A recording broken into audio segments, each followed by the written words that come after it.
Welcome y'all to the month of love. Now, I do not write love stories at all. In fact, I write the exact opposite of love stories, but I do know how to love, and I especially know how to love up on the villains in my story. But first, my name is Gina Cole Rivers. I am the author of 2 psychological horror novels, Blackwater Tales: The Secret Keepers and Blackwater Tales: The Unwanted, which are both available on Amazon, so you can head on over there and pick up those tales today.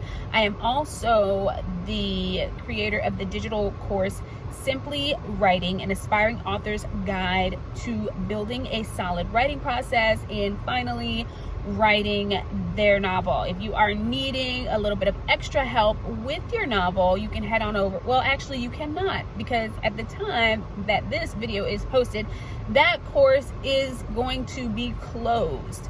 However, if you would like to get on my email network, I will definitely let you guys know when that course is going to be relaunched. But keep that in mind for when it is relaunched. If you're needing some extra help, you can take that Simply Writing course. So let's jump right into loving up on your villains. Everyone loves their protagonist, right? They are usually attractive, funny, everyone likes them. We love on them all the time. But what about our villains? Your villains have the potential to be the most interesting people in your story, and when they are, it can be very powerful to your reader because it gives them a chance to safely tap into a darker side of themselves, one that they probably rarely get the pleasure of exploring. Don't waste a whole villain in a story by making them predictable and boring. Your villain should not be an afterthought or an obligatory element. They should be the centerpiece and really the masterpiece, or you have wasted yours and the reader's time. But villains are villains, right? They're mean, horrible people, and nobody likes them, right? Wrong. They may be those things on some level, but they are so much more, and I'm going to give you a few tips here on how to make your villains more lovable. So first is to make them unique. I always say this when I talk about villains, because they have to be unique. If not, they're really boring and they're just going to kind of melt into every other monster that there is out there. So your villain needs to be unique. Being mean and angry is not unique in any way, and it takes much more than the same bland bad guy characteristics to hold your reader's attention. The uniqueness can be quirky. Jason Voorhees walks everywhere he goes. No matter how fast that teenager is running, he will get them, even walking. And we all kind of laugh at this a little bit now, right? But it's still pretty powerful in scaring us subconsciously because it highlights his omnipresence, right? He is everywhere. You cannot outrun his wrath. When he wants you, he will get you, the end, period, right? This uniqueness can also be something like a scar. Freddy Krueger is covered in third-degree burns all over his body, and more than anything, even more than that glove with razors on it, razor sharp knives on it, we see that severely burned face. It is burned into our memories. It's the stuff of nightmares, right? So this uniqueness can be anything your brain desires. Just make it work and make it an elephant that intensifies the terror. Number 2, make them evil geniuses. I mean, if they're going to be evil, just take it all the way. Be extreme. A guy who shoots and kills his neighbor over a noise dispute is a villain, and scary in a way because you can probably relate on some level, but he will never be an icon of evil.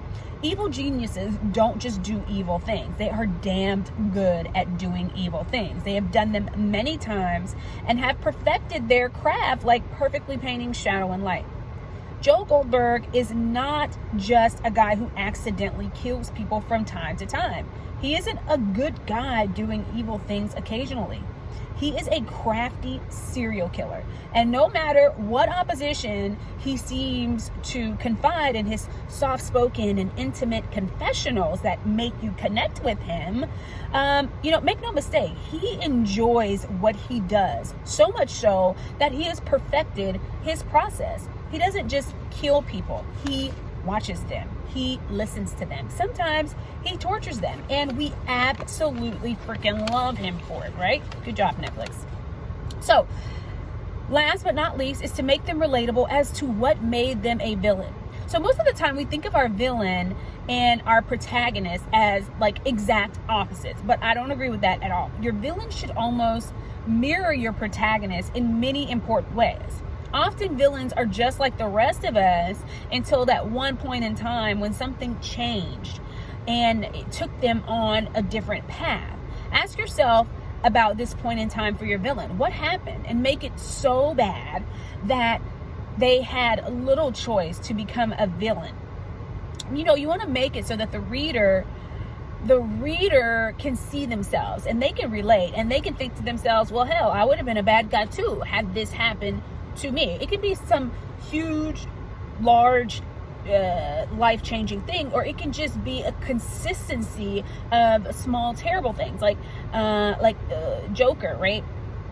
So if I'm remembering the film correctly, and I may not be, there wasn't just like one horrible, hideous, heinous thing that happened to him to mutate him into this notorious villain. It was just several small things, like over and over and over and over again. But they were incredibly relatable, right? Like when you watched it, you were just like, oh my God, I totally get it. Like shit, if I was him, I'd be crazy too. I did not mean to curse. Oh my God. Okay, but we're not gonna stop the video. We're just gonna keep going.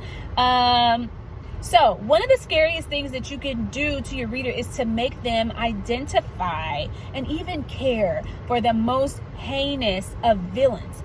Once you do this, your villain has a lifelong fan.